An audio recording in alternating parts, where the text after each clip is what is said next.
பெருந்தலைவர் காமராஜர் அவர்களினுடைய வம்ச வழி பேத்தியாகிய நான் இன்னைக்கு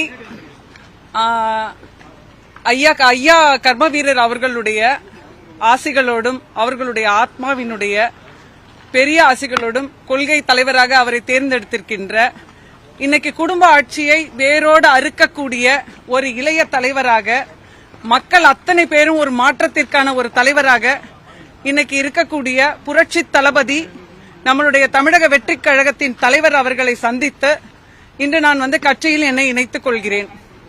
இந்த நிகழ்வுக்கு காரணமாக இருந்த தமிழக வெற்றிக் கழகத்தினுடைய பொதுச் செயலாளர் என் ஆனந்த் அவர்களுக்கும் கொள்கை பரப்பு செயலாளர் ஆனந்தராஜ் ஐஆர்எஸ் அண்ணன் அவர்களுக்கும் மனப்பூர்வமான நன்றியை தெரிவித்துக் கொள்கிறேன். கோட்டையில் தமிழக வெற்றிக் கொடி பறக்கும் என்பதே லட்சியம், வெற்றி நிச்சயம். நன்றி.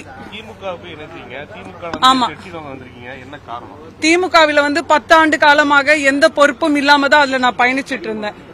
சமீப காலமாக நீங்க இந்த யூடியூபர் முக்தார் அவர்களுடைய பேட்டி எல்லாம் நீங்க பார்த்திருப்பீங்க. எவ்வளவு தரக்குறைவாக நம்மளுடைய முன்னாள் முதல்வர் காமராஜர் அவர்களை பேச முடியுமோ அவ்வளோ கேவலமாக பேசியிருந்தாரு. அதற்கு எத்தனை விதமான எதிர்ப்புகளும் போராட்டங்களும் அவரை கைது செய்ய சொல்லி எவ்வளவோ நாங்க போராடினோம். ஆனா திராவிட முன்னேற்ற கழக அரசு அதை கண்டு கொள்ளாமல் அவருக்கு பாதுகாப்பு கொடுத்து அமைதியாக இருந்தாங்க. அந்த கட்சியில இருக்கக்கூடிய நாடார் பிரதிநிதிகளும் எல்லாருமே அமைதியா இருந்தாங்க. அதை பார்க்கும்போது எதுக்கு நம்ம இன்னும் அந்த கட்சியில டிராவல் பண்ணணும் அப்படின்னு ஒன்னு தோணுச்சு. இன்னைக்கு இளைஞர்களுடைய விடிவெளியாக இருக்கக்கூடிய ஒரு தலைவரை நம்ம ஆதரிக்கணும்னு தோணுச்சு.